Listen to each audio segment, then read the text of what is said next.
ইতিহাসের পাঠশালা থেকে স্বাগত জানাই। আজকে আলোচনা করব বিনয় বাদল দীনেশ এবং অলিন্দ যুদ্ধকে নিয়ে। 1928 সালে কলকাতায় কংগ্রেসের সভায় আপাতত দৃষ্টিতে মতিলাল নেহরুর আগমনে তাকে সামরিক কায়দায় অভিবাদন জানানোর জন্য দেশবন্ধু চিত্তরঞ্জন দাসের অনুপ্রেরণায় সুভাষচন্দ্র বসু গঠন করলেন বেঙ্গল ভলেন্টিয়ার্স। এর জিওসি ছিলেন সুভাষচন্দ্র বসু নিজে এবং সংগঠনের দায়িত্ব দেওয়া হলো মেজর সত্যগুপ্তকে। কংগ্রেস সভা শেষ হয়ে গেলে বেঙ্গল ভলেন্টিয়ার্সকে আরও সংগঠিত করে গড়ে তুলতে সত্যগুপ্ত সারা বাংলায় ঘুরে বেড়ালেন এবং একটি শক্তিশালী দল হিসেবে গড়ে তুললেন। ঢাকায় বেঙ্গল ভলেন্টিয়ার্সের কর্মকাণ্ডে যুক্ত হলেন অনেকেই। তাদের মধ্যে উল্লেখযোগ্য ছিলেন মিডফোর্ড মেডিকেল স্কুলের চতুর্থ বর্ষের ছাত্র বিনয় কৃষ্ণ বসু। পুলিশের অত্যাচার নির্যাতনে অতিষ্ঠ হয়ে পুলিশের বিরুদ্ধে অভিযানের সিদ্ধান্ত নেওয়া হয়। এরই ধারাবাহিকতায় বাংলার inspector general of police F J. Lowman এবং ঢাকার সুপারিনটেন্ডেন্ট অফ পুলিশ হাডসনকে আক্রমণের সিদ্ধান্ত গৃহীত হয়। 1930 সাল 29 আগস্ট সকালবেলা বাংলার inspector general of police F J. Lowman এবং ঢাকার সুপারিনটেন্ডেন্ট অফ পুলিশ হাডসন তদানীন্তন ভারপ্রাপ্ত গভর্নর হিউ স্টিফেনসনের স্ত্রী এলো মিডফোর্ড স্কুলে ও হাসপাতাল পরিদর্শনের উপলক্ষে। তদারকির কাজে এলেন মিডফোর্ড হাসপাতালে। পুলিশের সতর্ক নিরাপত্তা বেষ্টনীর মধ্যেই লেমানকে হত্যার উদ্দেশ্যে বিপ্লবীরা হাসপাতালে রোগীর ছদ্মবেশে অবস্থান করছিলেন। বিপ্লবীর দলের নেতৃত্বে ছিলেন বিনয় বসু। এফ.জে. লেমান পরিদর্শনের শেষে হাসপাতাল থেকে বের হওয়ার পরই বিনয় বসুর রিভলভারের গুলিতে গুরুতর আহত হলেন তিনি এবং হাডসন। কলকাতা থেকে বিমানযোগে চিকিৎসক দল এসেও দেহের গ্রোয়েন অঞ্চলে গুলিবিদ্ধ লেমানকে বাঁচাতে পারেনি। মনে করা হয় বুলেট সিটডারাকে আঘাত করেছিল। বিনয় বসু সুকৌশলে মুহূর্তে হাসপাতাল ত্যাগ করে নিরাপদ স্থানে চলে যান। লেমান হত্যাকারী বিপ্লবী বিনয় বসুকে উদ্দেশ্য করে সেদিন বাংলার অপরাজয় কথাশিল্পী শরৎচন্দ্র চট্টোপাধ্যায় তাকে আশীর্বাদ করে বলেছিলেন, ধন্যী ছেলে, দেখিয়ে গেছে আমরাও জবাব দিতে জানি। তো এই ঘটনার পর ঢাকায় সর্বত্র পুলিশের অমানসিক অত্যাচার শুরু হয়। প্রকাশ্য দিবালোকে বাংলার ইন্সপেক্টর জেনারেল অফ পুলিশ এফ.জে. লেমানকে হত্যা করার পর এক আতাতীয়র নিরাপদে পালিয়ে যাওয়ার ঘটনা ঢাকা পুলিশের অকর্মণ্যতার পরিচায়ক। সুতরাং অকর্মণ্যতার গ্লানি দূর করার জন্য আসামির সন্ধান করতে পুলিশ হন্যে হয়ে ওঠে। যুবকদের ধরে থানায় আটকে রেখে নির্যাতন চালায়। পুলিশের অন্যায় অত্যাচারে অতিষ্ঠ হয়ে ওঠে ঢাকাবাসী। পুলিশের ভয়ে অনেক স্কুল কলেজের ছাত্ররা ঢাকা ছেড়ে গ্রামে চলে যায়। লেমান হত্যাকারী আতাতীয়কে পুলিশ ধরতে সক্ষম না হলেও আতাতীয় যুবক সম্পর্কে তথ্য সংগ্রহ করতে পেরেছিল পুলিশ। বিনয় কৃষ্ণ বসু জন্মেছিলেন 1908 সালের 11 সেপ্টেম্বর। ঢাকা জেলার মুন্সিগঞ্জ মহকুমার রইতভাগ গ্রামে তার বাবার নাম রেবতী মোহন বসু। তিনি ছিলেন একজন প্রকৌশলী। বিনয়ের বাবা পরিবার নিয়ে ঢাকাতে বসবাস করতেন। তাই বিনয় বসু ছোটবেলা থেকেই ঢাকায় বড় হয়েছেন। সম্ভবত ঢাকা কলেজিয়েট স্কুল থেকে ম্যাট্রিক পাস করার পর তিনি মিডফোর্ড স্কুলে ভর্তি হন। এই সময় বিনয় বসু বিপ্লবী রাজনীতিতে যুক্ত হন। ব্রিটিশ বিরোধী বিপ্লবী হেমচন্দ্র ঘোষের সংস্পর্শে এসে বিপ্লববাদী যুগান্তর দলে যুক্ত হন তিনি। শৈশব থেকে বিনয় বসু ছিলেন প্রচণ্ড জেদি ও সাহসী। বিপ্লববাদী দলে যুক্ত হওয়ার পর তিনি তার অসীম সাহস ও দূরদর্শিতা দিয়ে ব্রিটিশ শাসকদের উচিত শিক্ষা দেওয়ার শপথ নেন। তিনি বিপ্লবী দলে যুক্ত হওয়ার পর সহপাঠীদের অনেককেই বিপ্লবী দলে যুক্ত করেন। 1928 সালে তিনিও তার সহপাঠী সহযোদ্ধারা নেতাজি সুভাষচন্দ্র বসুর বেঙ্গল ভলেন্টিয়ার্সে যুক্ত হন। এই বিপ্লবী দলে যুক্ত হওয়ার অল্প দিনের মধ্যেই বিনয় বসু এই দলের ঢাকায় শাখা গড়ে তোলেন। পুলিশ সারা বাংলা তন্ন তন্ন করে বিনয় বসুকে গ্রেপ্তার করার জন্য খুঁজে ফেরে। সর্বত্র বিনয় বসুর ছবিযুক্ত পোস্টার লাগানো হয়। ধরিয়ে দেওয়ার জন্য মোটা অঙ্কের টাকা 5,000 থেকে 10,000 পুরস্কার ঘোষণা করা হয়, কিন্তু কোথাও বিনয় বসুকে পাওয়া গেল না। আর অন্যদিকে বিনয় বসু ও দলীয় সদস্য সুপতি রায় মুসলিম শ্রমিক বেশে ধোলাইগঞ্জ রেল স্টেশনে ট্রেনে চড়ে চাষড়া যান। চাষড়া স্টেশনে ট্রেন থামা মাত্র তারা দেখতে পেলেন পুলিশ প্রতিটি কামরায় উঠে আতাতীয়কে ধরার জন্য চিরুনিত অভিযান চালাচ্ছে। বিনয় বসু ও সুপতি রায় খুব সতর্কভাবে পুলিশের চোখ ফাঁকি দিয়ে ট্রেন থেকে নেমে যান।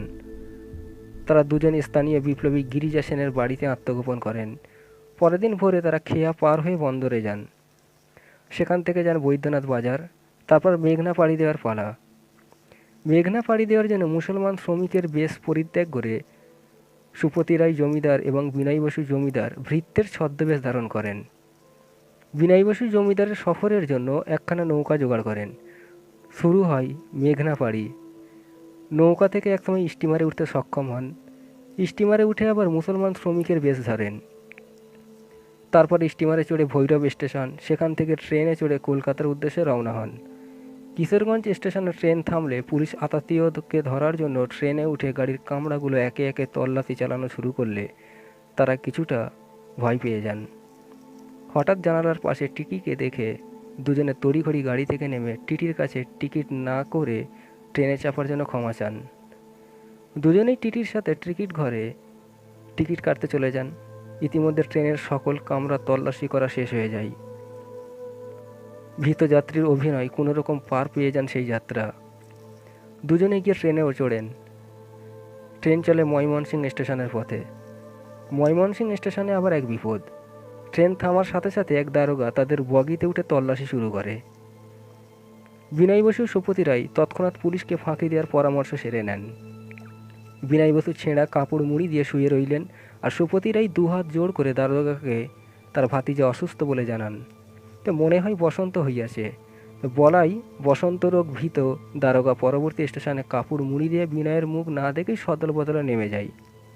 তো সেখান থেকে তারা নিরাপদ জগন্নাথগঞ্জ সিরাজগঞ্জ হয়ে সোজা কলকাতা দমদম স্টেশনে নেমে ওয়ালিউল্লাহ লেনে অবস্থিত বিপ্লবী সুরেশ মজুমদারের বাড়িতে গিয়ে ওঠেন। সুরেশবাবুর বাড়ি ছিল বিপ্লবীদের অন্যতম নিরাপদ আশ্রয়স্থল। ঢাকা থেকে বহু বিপদ আপদের পথ পাড়ি দিয়ে বিনয় বসু কলকাতায় পৌঁছালেও বেঙ্গল ভলান্টিয়ার্সের নেতৃবৃন্দ নিশ্চিন্ত বোধ করেননি। তারা বিনয়কে সর্বোচ্চ নিরাপদ স্থানে রাখার জন্য কাতারামগড় কলিয়ারেতে পাঠানোর ব্যবস্থা করেন। অন্যদিকে কলকাতা পুলিশ সবগুলো রেল স্টেশনে বিনয়কে ধরার জন্য বিশেষ সতর্ক দৃষ্টি রেখেছিল। ব্যান্ডেল স্টেশনে সশস্ত্র পুলিশ বাহিনী বন্দুক হাতে প্রস্তুত। 2-3 মিনিটের মধ্যেই কলকাতাগামী ট্রেন এসে পৌঁছাবে। তাদের ঊর্ধ্বতন কর্মকর্তা সবগুলো কামরা বিশেষভাবে তল্লাশি করার নির্দেশ প্রদান করেছিলেন, কারণ এই গাড়িতেই বিনয় বসু থাকার সম্ভাবনা রয়েছে। ট্রেন এসেছে এমন সময় জেলা ম্যাজিস্ট্রেট মোটর গাড়ি দেখে পুলিশ বিস্মিত হলো। তারা দেখল মোটর গাড়ি হতে নামলেন জেলা ম্যাজিস্ট্রেটের কনফিডেন্সিয়ালের ক্লার্ক সরোজ রায় এবং তার দুজন আত্মীয় দুজনকে ট্রেনের কামরায় তুলে দিয়ে হাসি মুখে পুলিশকে চারিদিকে নজর রেখো বলে সাবধান করে সুরেশবাবু গাড়িতে চড়ে চলে যান। সরোজবাবুর আত্মীয় দুজনের একজন ছিলেন বিনয় বসু। বিনয় বসু কামতাগড় কুয়ালিয়াতে অনাথ দাশগুপ্তের বাড়ি চলে যান। এই বাড়ি ছিল বিপ্লবীদের আরেকটি গোপন আস্তানা। সেখান থেকে তিনি কিছুদিন পরে ফিরলেন কলকাতায়। নেতারা চিন্তিত হয়ে পড়লেন বিনয়ের নিরাপত্তার জন্য।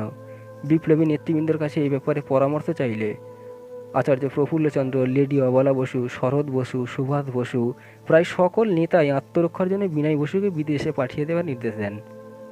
সেই মতো তাকে বিদেশে পাঠানোর জন্য কিংস বর্চ ডকের জনৈক পদস্থ কর্মচারীকেও ঠিক করা হলো। পরের দিন তাকে সমুদ্রগামী একখানা জাহাজে তুলে দেওয়া হবে, যাতে করে তিনি সোজা ইটালিতে যেতে পারেন। কিন্তু সকল পরামর্শ প্রস্তুতির অবসান ঘটালেন বিনয় নিজেই। কিছুতেই মাতৃভূমি ছেড়ে যাবেন না তিনি, জানিয়ে দিলেন নেতাদের। পরবর্তী অভিযানে অংশগ্রহণের দৃঢ় সংকল্প ব্যক্ত করলেন। ওই বছর ইংরেজ শাসক গোষ্ঠীর অত্যাচার নির্যাতন শতগুণ বেড়ে যায়।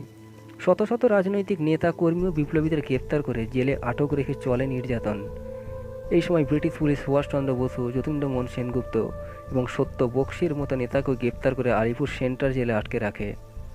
একের পর এক নেতা কর্মীকে গ্রেপ্তার করায় আলিপুর সেন্ট্রাল জেলের নির্দিষ্ট ওয়ার্ডে নতুন বন্দীদের জায়গা দেওয়া যাচ্ছিল না। জেলের মধ্যে সৃষ্টি হলো এক অসহনীয় অবস্থা। রাজবন্দীদের মধ্যে বিক্ষোভে দানা বেঁধে উঠেছিল। তারা জেল কোড অনুযায়ী কয়েকটি দাবিতে আন্দোলন শুরু করে। এই আন্দোলন দমানোর জন্য ব্রিটিশ পুলিশ বেদমভাবে লাঠি চালায়। চলে নির্মম নিষ্ঠুর অত্যাচার। সুভাষ বসু, যতীন্দ্রমোহন এমনকি সত্য বক্সিরাও বাদ গেলেন না। এই ঘটনার খবর ছড়িয়ে পড়ল জেলের ভিতরে। জানা গেল এই অত্যাচারের পিছনে রয়েছে inspector general colonel N.S. Simpson. বিপ্লবীদের টার্গেট হলো কারা বিভাগের ইন্সপেক্টর জেনারেল কর্নেল সিমসনকে, যিনি বসতেন রাইটার্স বিল্ডিংয়ে।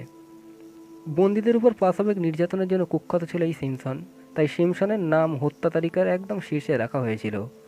তাই বিপ্লবীদের পরবর্তী অভিযান ছিল কলকাতার রাইটার্স বিল্ডিং আক্রমণ।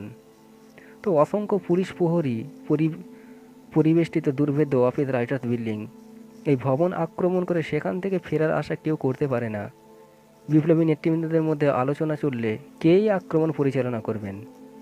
বিপ্লবী নেতারা অনেক ভেবেচিন্তে এই দুঃসাহসী অভিযান পরিচালনার দায়িত্ব দিলেন বিনয় বসুকে। তার সঙ্গী হলেন আরও দুজন নির্ভীক যুবক, মুন্সিগঞ্জ মহকুমার সতীশচন্দ্র গুপ্তের পুত্র দীনেশ গুপ্ত এবং মুন্সিগঞ্জ মহকুমার পূর্ব শিমুলিয়ার অবনী গুপ্তের পুত্র সন্তান বাদল গুপ্ত। কিশোর বয়স থেকেই বিনয় বসু, দীনেশ গুপ্ত, বাদল গুপ্ত পরস্পর পরিচিত ছিলেন। বিপ্লবী নেতারা স্থির করলেন ভারত সরকারের সরকারি অফিসের সর্বাপেক্ষা শক্তিশালী কেন্দ্রস্থল রাইটার্স বিল্ডিং আক্রমণ করে দেখাতে হবে যে বিপ্লবীরা সক্রিয় রয়েছেন। তাদের একজনকে জেলে বন্দি করলে 10 জন অগ্রসর হবে। 1930 সালের 8ই ডিসেম্বর অ্যাকশনের জন্য 3 বিপ্লবী প্রস্তুত। রাইটার্স বিল্ডিংয়ের একটি কক্ষে কারা বিভাগের সর্বময় কর্তা inspector general colonel S Simpson তার কর্মকার্য পরিচালনা করেছিলেন। তার ব্যক্তিগত সহকারী জ্ঞান গুহ পাশে দাঁড়িয়ে আলোচনা করেছেন। বেলা ঠিক 12টা। বিলাতি পোশাকে 3 বাঙালি যুবক কর্নেল সিমসনের সাক্ষাৎ পেতে আগ্রহ প্রকাশ করলেন। তারা সিমসনের সহকারীকে ঠেলে কামরার ভিতরে প্রবেশ করল। হঠাৎ পদধ্বনি শুনে কর্নেল তাদের দিকে তাকিয়ে এলেন। বিস্ময় বিমূঢ় চিত্তে দেখলেন সম্মুখে 3 বাঙালি যুবক হাতে রিভলভার তার সামনে দণ্ডায়মান। মুহূর্তের মধ্যে বিনয়ের কণ্ঠে ধ্বনিত হলো, pray to God colonel, your last hour has come. কথাগুলো উচ্চারণের সঙ্গে সঙ্গে 3টি রিভলভার থেকে 6টি বুলেট সিমসনের দেহ ভেদ করে বের হয়ে গেল। সিমসনের নিথর দেহ লুটিয়ে পড়ল মেঝের উপরে। মুহূর্ত আক্রমণ প্রতিরোধ ছুটে এলো পুলিশ রাইটার্স বিল্ডিংয়ের করিডোরে। শুরু হলো যুদ্ধ। তো স্টেটসম্যান পত্রিকা এই যুদ্ধকে নাম দিয়েছিল ভারান্ডা ব্যাটেল, যার অর্থ হচ্ছে বারান্দা যুদ্ধ। একদিকে 3 বাঙালি যুবক, হাতে শুধুমাত্র 3টি রিভলভার, আর অন্যদিকে পুলিশ কমিশনার ট্রেগার্ড ও ডেপুটি কমিশনার গার্ডেনের নেতৃত্বে রাইফেলধারী সুশিক্ষিত পুলিশগণ। এক পর্যায়ে যুদ্ধে আহত হলো জুডিশিয়াল সেক্রেটারি নেলসন, এমনকি ডাক পড়ল গোর্খা বাহিনীরও। এলোপাতাড়ি গুলিবর্ষণ থেকে প্রাণ বাঁচাতে ছুটে পালাতে ব্যস্ত সমস্ত রাইটার্স বিল্ডিং। বিভীষিকাময় অবস্থা, চারিদিকে শুধু ছোটাছুটি, কলরব, কোলাহল, চিৎকার আর শুধু এক রব, বাঁচতে চাও তো পালিয়ে যাও। দীনেশের পিঠে একটি গুলি বিদ্ধ হলো। তিনি তাতে ভ্রুক্ষেপ করলেন না। অসংখ্য যে গুলিবর্ষণ করতে লাগলেন শত্রুকে লক্ষ্য করে। যতক্ষণ পর্যন্ত বিনয়, বাদল, দীনেশের হাতে গুলি ছিল ততক্ষণ কেউ তাদের আক্রমণ প্রতিহত করতে পারেনি।